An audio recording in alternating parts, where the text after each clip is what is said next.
Hello everyone. तो चलो पढ़ना स्टार्ट करते हैं। आज हम यूनिट 3 पढ़ना स्टार्ट कर रहे हैं।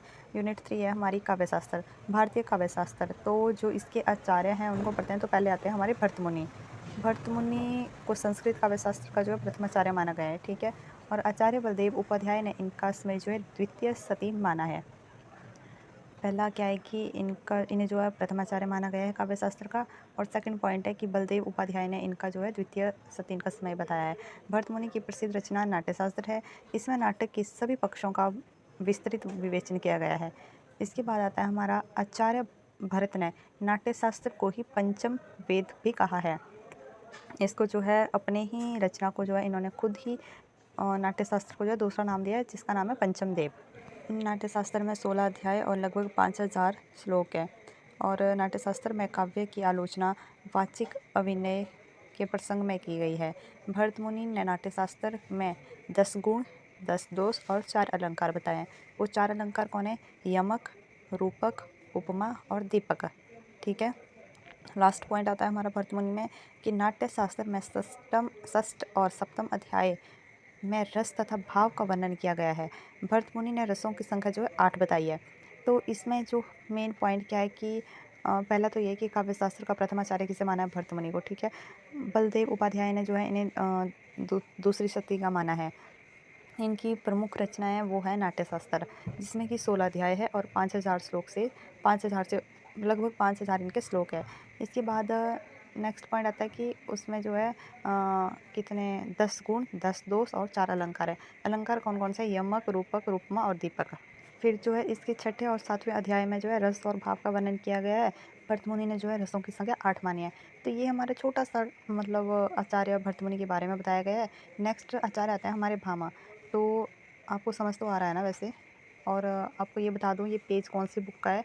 ये सरस्वती पांडे और गोविंद पांडे की बुक। इसके बाद नेक्स्ट राइटर है हमारे भामा। भामा जो है 6ठी शताब्दी के कवि आचार्य है। आचार्य बलदेव उपाध्याय ने भामा का समय जो है 6ठी सती का पूर्वार्ध निश्चित किया है। मतलब समय जो है इनका 6ठी सती माना है, ठीक है। भामा कश्मीर के निवासी थे तथा इनके पिता का नाम रकील गोमी था। सर्वप्रथम भामा ने ही अलंकार को नाट्यशास्त्र पर परितंत्र से मुक्त कर एक स्वतंत्र शास्त्र या संप्रदाय के रूप में प्रस्तुत किया। इसके बाद नेक्स्ट पॉइंट है भामा ने काव्य अलंकार नामक ग्रंथ की रचना की, जो 6 परिच्छेदों में विभक्त है। भामा ने अलंकार के परिच्छेद अनुसार निरूपित विषयों की तालिका इस प्रकार दी है। तो जो आगे तालिका दी है वो है परिच्छेद और विषय। इनके जो है 6 परिच्छेद है। और प्रथम परिच्छेद में जो है काव्य का साधन, लक्ष्य के भेद का निरूपण किया गया है। द्वितीय और तृतीय में जो है अलंकार निरूपण है। चतुर्थ में 10 दोष निरूपण है। पंचम में न्याय विरोधी दोष निरूपण है। और षष्ठम में जो है शब्द शुद्धि निरूपण है। भामा के प्रमुख काव्य सिद्धांत निम्नलिखित है। शब्द और अर्थ दोनों का काव्य होना, यानी शब्दार्थो सहितो काव्यम। सेकंड पॉइंट है भरतमुनि द्वारा वर्णित 10 गुणों के स्थान पर 3 गुण माधुर्य, ओज और प्रसाद का वर्णन किया गया हुआ है। वक्रोक्ति को जो है सभी अलंकारों का प्राण माना है। 10 विध काव्य दोषों का विवेचन है। रीति को न मानकर काव्य गुणों का विवेचन है, ठीक है।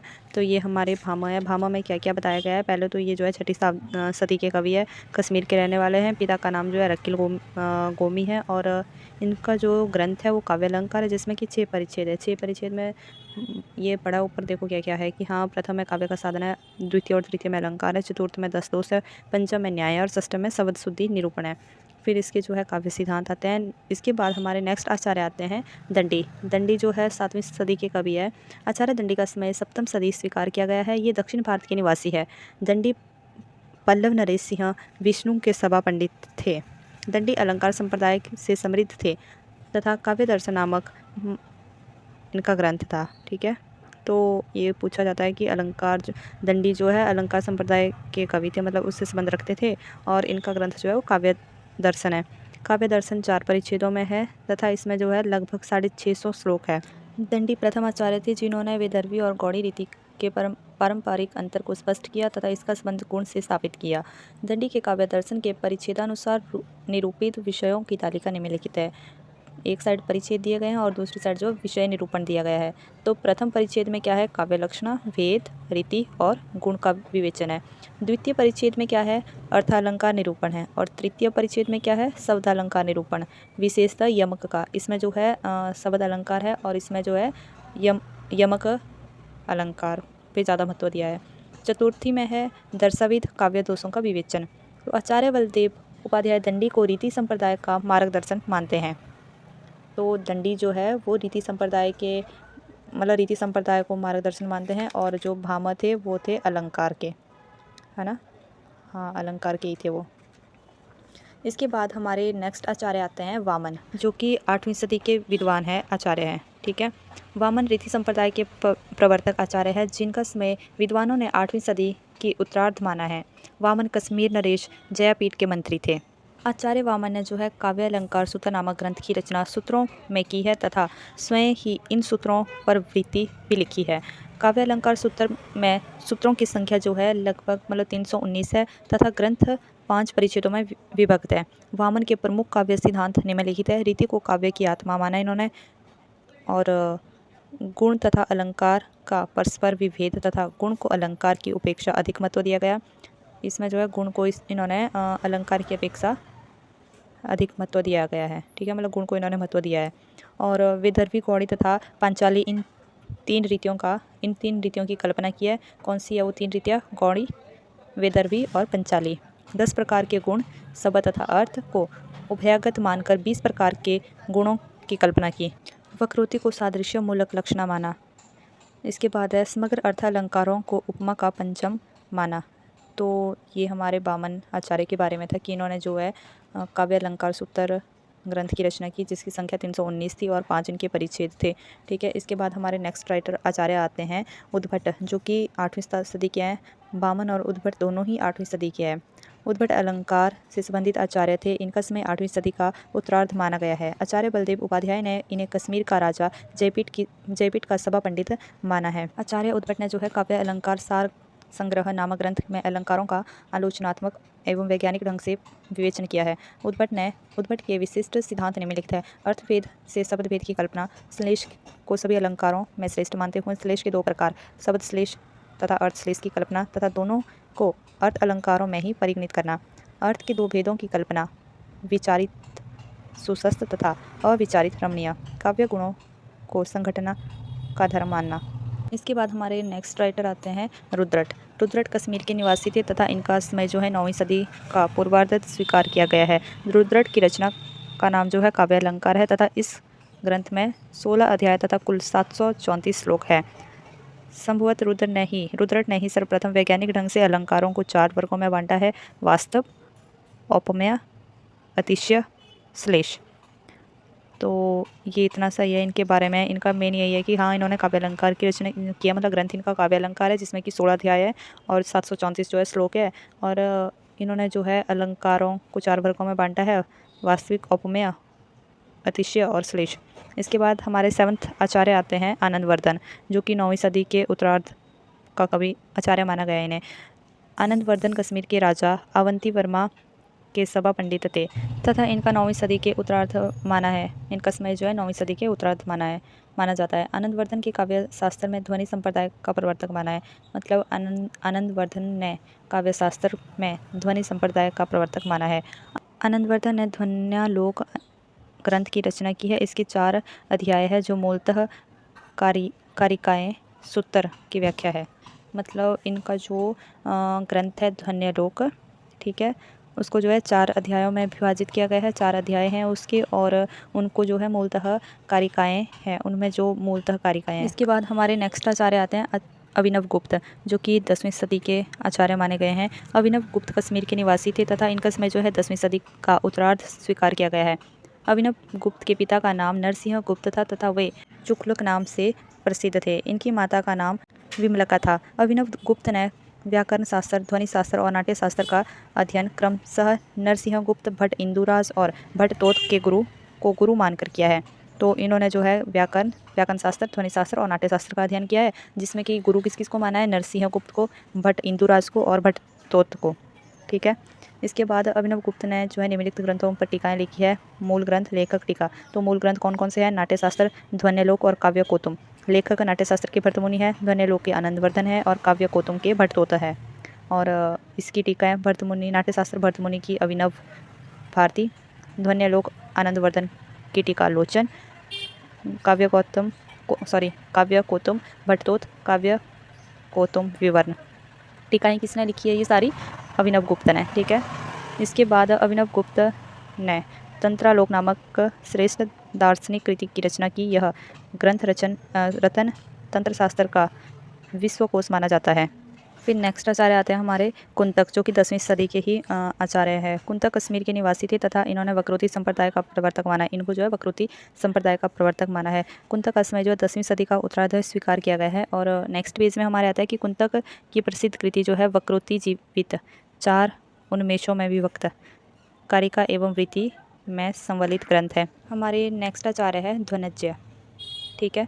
ध्वनज्य धारा नरेश मुंजराज के सभा पंडित थे। इनका समय 10वीं सदी का उत्तरार्ध स्वीकार किया गया है। ध्वनज्य ध्वनि विरोधी आचार्य थे तथा इनका जो मुख्य ग्रंथ था वो था 10 रूपक। ध्वनज्य कृति 10 रूपक के 4 प्रकाश तथा लगभग 300 कारिकाएँ हैं।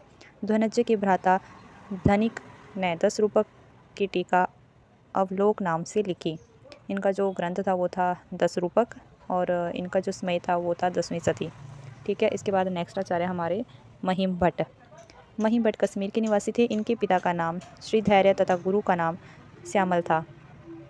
महिम भट्ट का समय 11वीं सदी का मध्य भाग स्वीकार किया गया है। महिम भट्ट ने ध्वनि मत के खंडन के लिए व्यक्ति विवेक नामक प्रौढ़ ग्रंथ की रचना की थी। इनका ग्रंथ कौन सा था? व्यक्ति विवेक। व्यक्ति विवेक जो है वो 3 विमर्शों में विभक्त था। विमर्शों मतलब अध्यायों, ठीक है। नेक्स्ट राइटर आते हैं हमारे भोजराज। भोजराज धारा प्रदेश के राजा थे। इनका समय 11वीं सदी का पूर्वार्ध माना जाता है। भोजराज ने सरस्वती कंठाभरण तथा सिंगार प्रकाश नामक 2 ग्रंथों की रचना की है, ठीक है। नेक्स्ट राइटर हमारे मम्मट। मम्मट का जन्म कश्मीर में हुआ है तथा इनके पिता का नाम जो है केयट था। मम्मट का समय भी 11वीं सदी का उत्तरार्ध स्वीकार किया गया है। मम्मट ने काव्य प्रकाश तथा ध्वनि विरोधी ग्रंथ की रचना की है जिसमें कुल 10 अध्याय है। तो इसमें इन्होंने ये गलत लिखा है, मम्मट ने जो है काव्य प्रकाश की रचना तो की है लेकिन मम्मट ध्वनि विरोधी नहीं थे, ध्वनि समर्थक थे। तो मैंने ये काट के नीचे लिखा भी हुआ है, तो आप भी इसको सही कर लेना। हमारे नेक्स्ट आचार्य आता है शमेंद्र। कश्मीर निवासी शमेंद्र का समय जो है 11वीं सदी का उत्तरार्ध स्वीकार किया गया है। इनके पिता का नाम जो है प्रकाशेंद्र था। शमेंद्र का औचित्य संप्रदाय का प्रवर्तक माना है। इन्हें जो है औचित्य संप्रदाय का प्रवर्तक माना है। शमेंद्र के शिक्षा गुरु अभिनव गुप्त थे। शमेंद्र के निम्नलिखित ग्रंथों की रचना ये है। उन्होंने कौन कौन से ग्रंथ लिखे थे? कवि कंठाभरण, औचित्य विचार चर्चा, सुवृत तिलक और दशावतार चरित्र। इसके बाद नेक्स्ट राइटर है रुयक, ठीक है। कश्मीर निवासी रुयक के पिता का नाम राजानक तिलक था। राजानक तिलक ने उद्भट के ग्रंथ पर उद्भट विवेक नाम से टीका लिखी। रुयक का समय जो है 12वीं सदी का पूर्वार्ध था तथा ये महाकवि मखक के काव्य गुरु थे। रुयक ने अलंकार सर्वस्व नामक एक मौखिक ग्रंथ की रचना की। नेक्स्ट आचार्य आते हैं हमारे शोभाकार मित्र। शोभाकार मित्र का समय 12वीं सदी का उत्तरार्ध था। ये कश्मीर निवासी ईश्वर मित्र के पुत्र थे। शोभाकार मित्र ने अलंकार रत्नाकर नामक ग्रंथ की रचना की है। इसके बाद नेक्स्ट आचार्य आते हैं हमारे हेमचंद्र। हेमचंद्र गुजरात के राजा कुम्हारपाल के गुरु थे तथा काव्यानुशासन नामक ग्रंथ का प्रणय किया। हेमचंद्र के 2 शिष्य थे, रामचंद्र और गुणचंद्र। इनके जो 2 शिष्य थे रामचंद्र तथा गुणचंद्र ने सम्मिलित रूप से नाट्य दर्शन नामक ग्रंथ की जो है रचना की थी। तो जो इनके 2 शिष्य थे उन्होंने जो है एक ग्रंथ लिखा था नाट्य दर्शन। रामचंद्र को प्रबंधन सत्कर्ता की उपाधि से मंडित किया जाता है। इसके बाद नेक्स्ट आचार्य आते हैं शारदा तन्य। शारदा तन्य का समय 13वीं सदी का मध्य भाग स्वीकार किया गया है तथा ये कश्मीर के निवासी थे। शारदा तन्य ने भाव प्रकाशन नामक ग्रंथ की रचना की है। इसमें 10 अधिकार है, अधिकार मतलब अध्याय। इसके बाद नेक्स्ट राइटर है जयदेव मतलब आचार्य। जयदेव मिथिला के निवासी थे तथा इनका समय 13वीं सदी का उत्तरार्ध स्वीकार किया गया है। जयदेव साहित्य के क्षेत्र पीयूष वर्ष तथा न्याय के क्षेत्र में पक्षधर उपाधि से प्रख्यात थे। जयदेव ने चंद्रलोक तथा अलंकार शास्त्र की रचना 10 मयूखों तथा 35 अनुष्टुम श्लोकों में की है। उसके बाद नेक्स्ट आचार्य आता है विश्वनाथ कविराज, जो वेरी वेरी इंपॉर्टेंट है। विश्वनाथ कविराज उत्कल उड़ीसा के राजा सांदी विग्रहिक थे। इनके पिता का नाम चंद्रशेखर था। विश्वनाथ का समय 14वीं शताब्दी की पूर्वार्ध स्वीकार किया गया है। आचार्य विश्वनाथ ने 10 परिच्छेदों अध्यायों में साहित्य दर्पण नामक प्रसिद्ध ग्रंथ की रचना की है। इसके बाद नेक्स्ट आचार्य आते हैं विद्याधर। विद्याधर ने काव्य प्रकाश की शैली में एक एकावली नामक ग्रंथ की रचना की है। विद्याधर का समय 14वीं सदी का पूर्वार्ध माना जाता है। इसके बाद नेक्स्ट है विद्यानाथ। विश्वनाथ दक्षिण भारत के काकतीय नरेश प्रताप रुद्र के दरबार में रहते थे। इनका समय 14वीं सदी का पूर्वार्ध माना जाता है। विद्यानाथ के प्रताप रुद्र यशोभूषण नामक ग्रंथ की रचना 9 प्रकरणों में की। इसके बाद नेक्स्ट आचार्य है अप्य दीक्षित। अप्य दीक्षित दक्षिण भारत के प्रसिद्ध शैव दार्शनिक थे और इनका समय जो है 16वीं सदी का अंतिम चरण माना जाता है।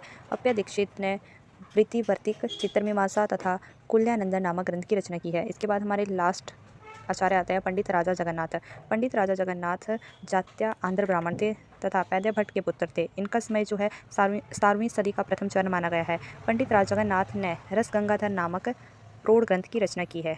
तो यहाँ ये हमारे जो है 24 आचार्य थे जो कि भारतीय काव्य शास्त्र के प्रमुख आचार्य थे। तो इनके बारे में ये बताया गया था और ये वीडियो जो है बहुत ही लंबी हो गई है। तो इस वीडियो को यहीं पे ख़त्म करते हैं। मिलते हैं नेक्स्ट वीडियो में, तब तक के लिए बाय बाय।